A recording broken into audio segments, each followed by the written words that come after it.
Pembelajaran ini dirancang untuk mengembangkan kemampuan peserta didik dalam melakukan pengukuran, sekaligus membangun rasa ingin tahu, berpikir kritis, integritas ilmiah, dan kesadaran terhadap keteraturan alam. Bismillahirrahmanirrahim. Assalamualaikum warahmatullahi wabarakatuh.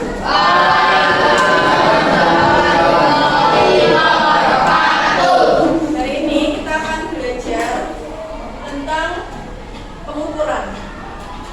Judul yang bawah adalah pembelajaran sensoristik. Misi ilmuwan muda mengukur dengan teliti, berpikir kritis, dan jujur terhadap data. Nah, kegiatan hari ini nanti anak-anak akan melakukan pengukuran. Apa saja akan kita ukur? Coba kita lihat dulu. Hari ini kalian akan memilih alat ukur yang sesuai. Di sini ada apa? Kemudian yang ini gelas ukur dan gelas ukur kura-kura.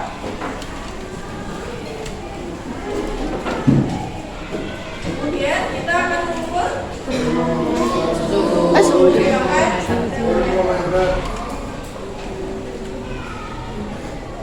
kemudian menggunakan alat ukur dengan benar. Selanjutnya kalian akan mencatat dan membandingkan data, kemudian menjelaskan mengapa hasil pengukuran bisa berbeda, dan terakhir berlatih teliti dan jujur terhadap data.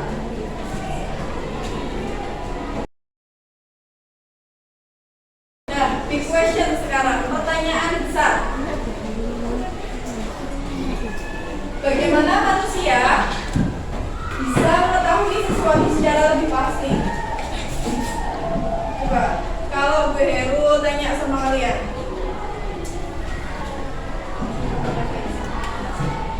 kira-kira kalau Bu Heru tanya, bisa nggak kalian ukur ini berapa panjangnya? Kalian butuh alat tidak? Kalau misal tidak ada alat, kalian bisa mengira-kira? Bisa. Bisa pakai apa? Oke. Pakai alat yang kalian miliki. Misal jengkal, misal apa? Nah, maka nanti kita akan belajar tentang membutuhkan satuan baku. Maksudnya gimana? Kita belajar. Apakah hasil pengukuran itu selalu sama? Selalu sama nggak? Oke, nanti kita buktikan. Nah, di sini ada beberapa alat ukur. Yang pertama, masih ingat ini apa? Neraca Gauss. Fungsinya untuk apa? Mengukur apa? Massa benda. Nah, jadi yang kita ukur nanti adalah massa benda. Caranya bagaimana? Ini nanti kalian akan mengukur massa batu ini. Saya tanya Bu. Ya. Ini pastikan semuanya berada di tepi ya, yang nanti dapat kelompok ini. Kemudian pasangkan bebannya, batunya. Kelihatan nggak? Kelihatan, kelihatan Bu. Nah, kemudian bagaimana caranya? Ini adalah indikatornya. Ya. Kita harus membuat ininya lurus dengan angka 0. Nah, coba respon sini, respon. Bagaimana caranya biar lurus? Maka kita geser. Coba geser. Ya. Ya. Satu langkah aja. Sudah geser belum? Sudah. Ini sudah lurus ke 0. Hampir. Kalau hampir berarti geser lagi satu. Yang bawahnya. Ya.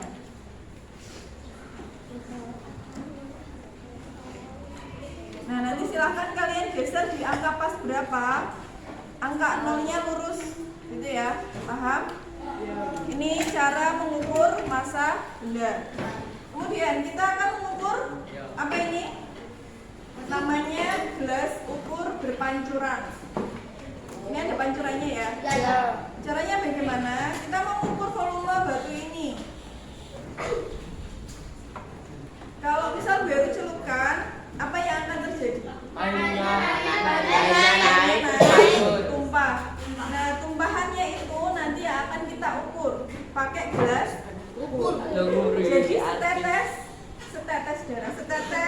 yang pindah itu akan sangat berarti. Jangan sampai tumpahnya itu tidak di sini gitu ya. Coba ya. Nah, berarti air yang berpindah ini adalah volume dari batu tersebut. Masih tetes dulu. Pastikan sudah tidak tetes. Dan juga kalian harus lihat ya, nanti batasnya ini harus mepet sama yang berpancuran itu. Pekel. Oke. Nah, setelah itu ini baru kita ukur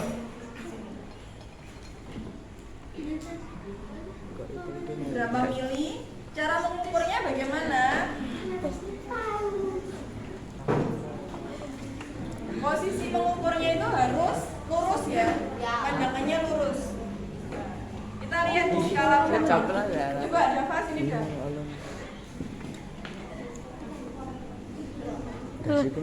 Lihat garis-garisnya. Mika, udah semua mas. Videomu minggir kayak aku soalnya.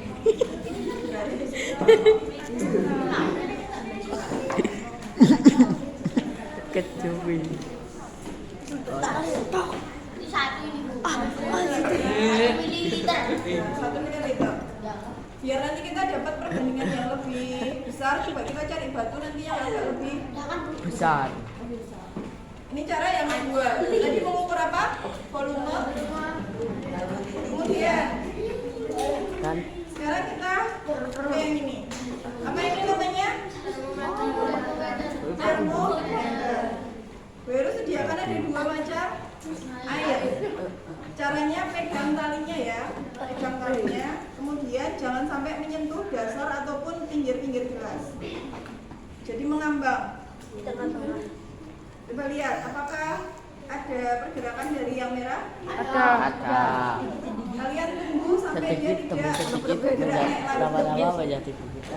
Naik, kita tunggu sampai dia. Ininya sudah tahu ya cara mengukurnya ya. Nah, cara mengukurnya harus lurus terbalik sama ini skalanya. Nggak boleh kayak baru ini kayak gini, nanti sudah beda. Namanya nanti terjadi paralaks. Jadi ukurannya tidak pas. Jadi harus sejajar dengan skala yang ukur. Kemudian kalau sudah tidak berhenti, kalian pindah. Mari sampai dia tidak bergerak lagi. Bisa dipahami? Jangan sampai pegang gini ya. Nanti kalau pegang kayak gini, ini sudah tidak teliti lagi ukurannya karena kita suhu tubuh kita ikut ukur. Oh, Batil. Itu. Manut. Kelihatan. Terlalu berat. Jadi nak ada geser nih. Iki. Oh. Piro? Oh.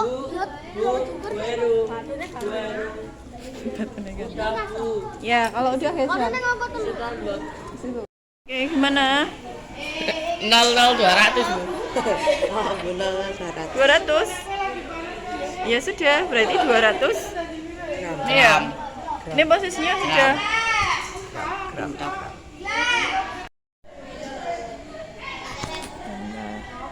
Ini berarti berapa? 200 gram. Ya. Oke, udah lurus ya. Kalau semisal digeser sini, coba salah satu digeser gitu, nanti angka nolnya gimana? Oh, jadi turun ya. Oke, berarti kalau digeser, oke, sip, berarti pas ya ukurannya.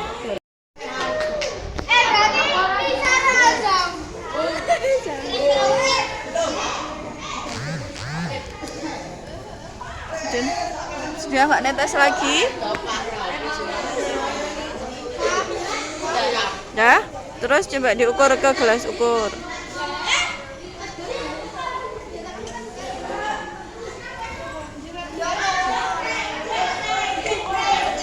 Cara ngamatinya gimana? Ayo, boleh nggak kayak gitu? Nggak boleh, taruhnya di sini. Nah, Nana amati dari situ yang tegak lurus. Kalau kesusahan bawa ke meja yang agak tinggi, jadikan kalian gini.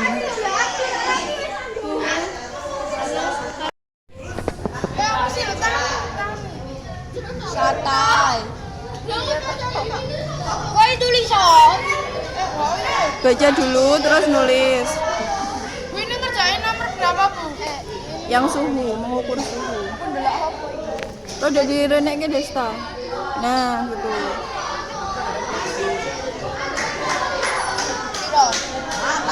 Udah berhenti belum? Ini yang dipaske sama si Mutiara tuh. Dok wangi. 28. 28. Seket nambah 2. Itu 8. Nah. Tadi kan kalian sudah praktek ya. Nah, sekarang sampai pada kita menganalisis datanya. Coba silakan maju yang dapat mengukur massa benda. Massa benda. Oke, kelompok 1. Kelompoknya Jan. Jadi siapa kelompoknya Jan? Yang mengukur. Yang nulis di datanya siapa? Yang pertama sebelum Jan tadi siapa? Resi, coba berapa datanya? Coba kamu tuliskan. Ya.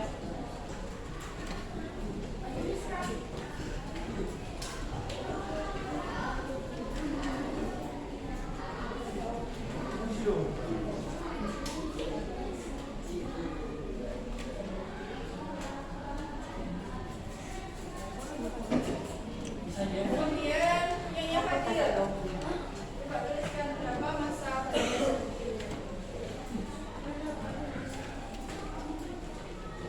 Tulis aja.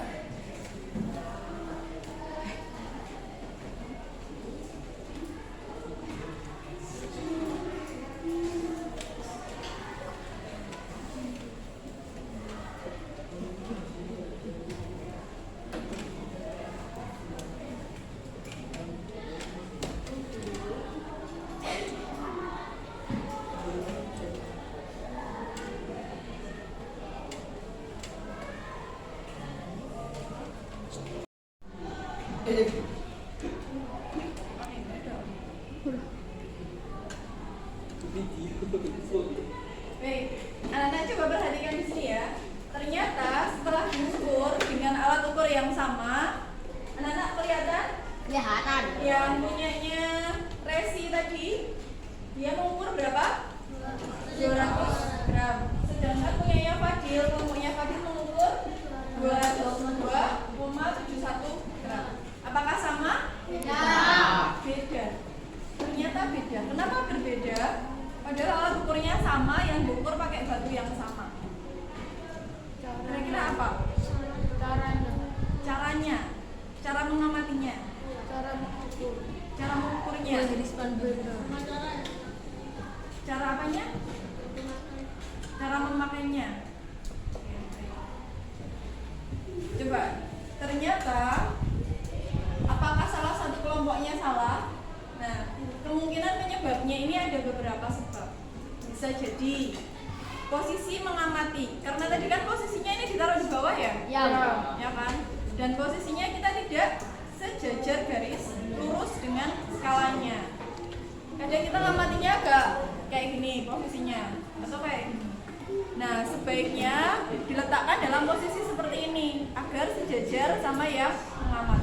Kalau posisinya Dava sama Fadil saat ini letaknya sudah betul. Oke. Kalau kayak gini berapa kalian ukurnya?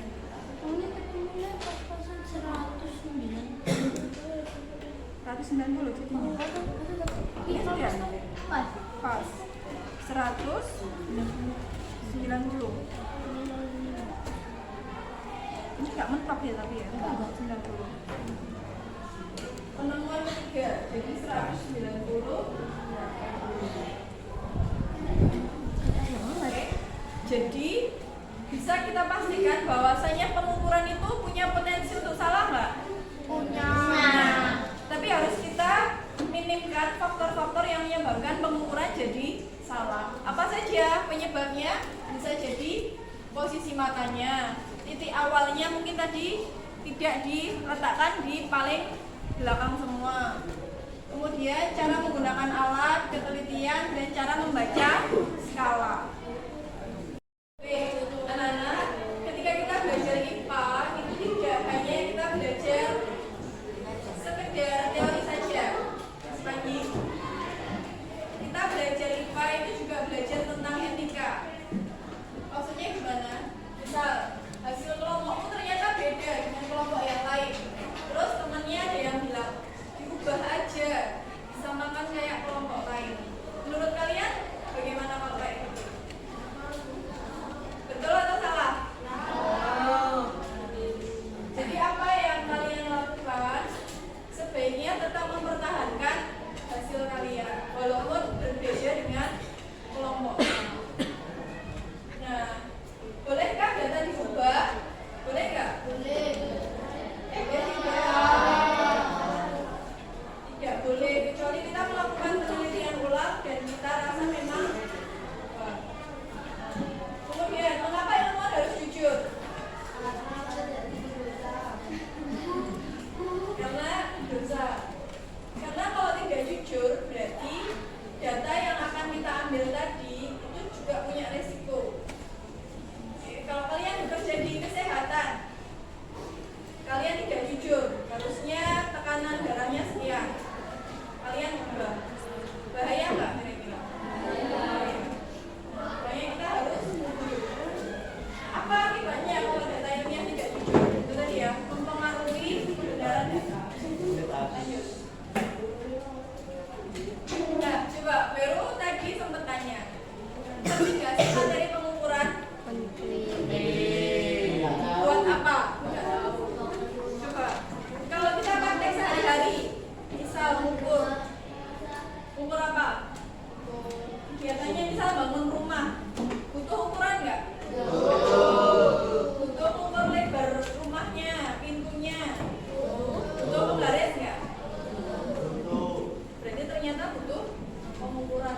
Kemudian untuk masak, pakai berapa bumbunya, berapa gramnya, dibutuhkan? Butuh timbangan. Kemudian melakukan perjalanan untuk mengukur waktu, pakai alat? Pakai. Olahraga, nah ini tadi baru pinjam sama Pak Naga. Kesimpulan hari ini, maka kalau yang namanya mengukur itu tidak sekedar angka, tapi apa? Kita memilih alat ukur yang tepat, kemudian menggunakan alatnya dengan benar, menggunakan satuan baku. Kalau ini pakai satuan baku tidak? Ya. Iya. Ya, satuan baku itu adalah kilogram. Ini nanti pasti kita konversikan menjadi kilo. Kita akan belajar lebih detail di situ. Kemudian kita memahami perbedaan hasil dan kita harus kritis terhadap data, jujur melaporkan hasilnya. Data yang baik itu adalah data yang teliti dan dapat dipercaya serta jujur. Next. Nah, Vero sambungan ya. Di sini ada di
pelan kanji yang pas juga.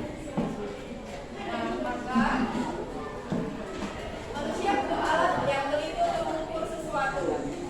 Tapi kesempurnaannya milik siapa? Kesempurnaannya milik Allah. Karena Allah sangat teliti dalam menciptakan segala sesuatu. Coba dibaca, Mas Azam.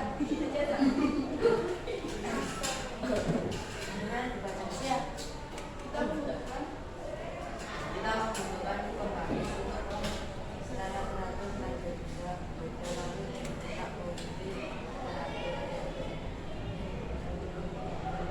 ya, renungkan.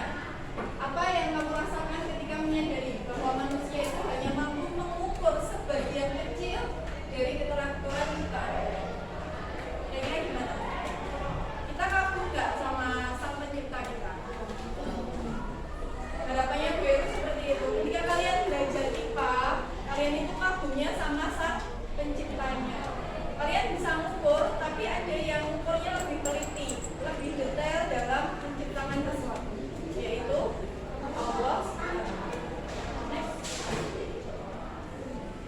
Nah, nilai yang kita bawa pulang adalah teliti dalam mengamati, kita harus jujur dalam mencatat data dan kritis mencari kebenaran. Jangan lupa apa? Bersyukur. Ya. Ini PR di rumah, silahkan kalian nanti merefleksikan apa saja 3 hal yang kalian pelajari hari ini.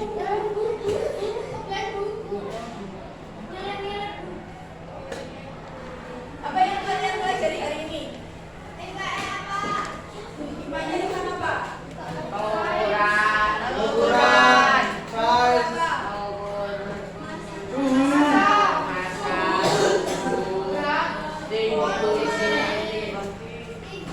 Yang paling membuat penasaran apa?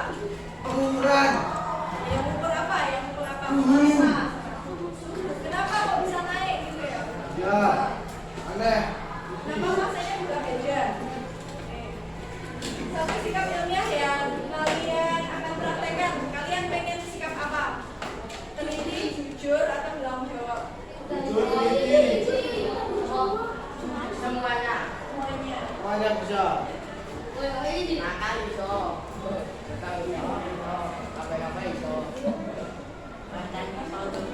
Isi bisa.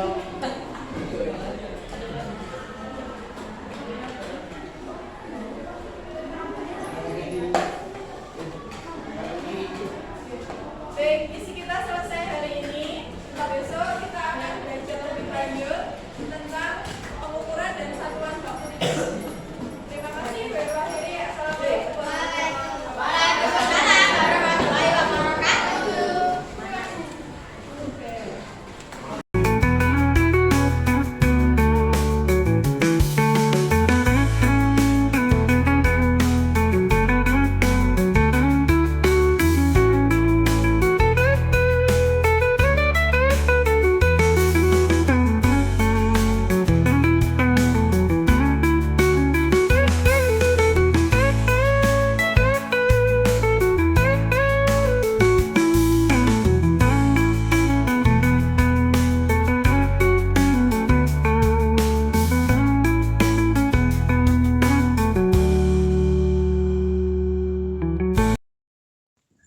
Melalui pembelajaran ini, saya semakin menyadari bahwa mengajar sains bukan hanya tentang bagaimana siswa memahami konsep dan mendapatkan jawaban yang benar. Dalam pembelajaran sains holistik, saya belajar untuk memberikan ruang kepada siswa untuk mengamati, merasa ingin tahu, bertanya, mencoba, menemukan bukti, berpikir kritis, dan merefleksikan apa yang mereka pelajari. Pada materi pengukuran, siswa tidak hanya belajar menggunakan neraca, termometer, atau gelas ukur. Mereka juga belajar bahwa sebuah data harus diperoleh dengan teliti dan dilaporkan dengan jujur. Bagi saya, bagian yang paling bermakna adalah ketika pembelajaran sains tidak berhenti pada angka dan hasil pengukuran. Siswa diajak melihat keteraturan yang ada di sekitar mereka, kemudian menghubungkan dengan nilai kehidupan dan rasa syukur kepada Allah. Proses membuat dan melaksanakan pembelajaran ini juga menjadi pembelajaran bagi saya sebagai guru. Saya belajar bahwa pembelajaran yang holistik membutuhkan keberanian untuk tidak selalu menjadi pusat informasi, tetapi memberi kesempatan kepada siswa untuk menemukan, berpikir, bertanya, dan membangun maknanya sendiri. Saya berharap pengalaman sederhana melalui materi pengukuran ini dapat menumbuhkan pada diri siswa bukan hanya kemampuan menjadi pembelajar sains yang kritis, tetapi juga manusia yang teliti, jujur, bertanggung jawab, dan mampu melihat kebesaran Allah melalui apa yang mereka pelajari. Karena bagi saya, belajar sains bukan hanya tentang memahami dunia, tetapi juga tentang belajar memaknai kehidupan di dalamnya.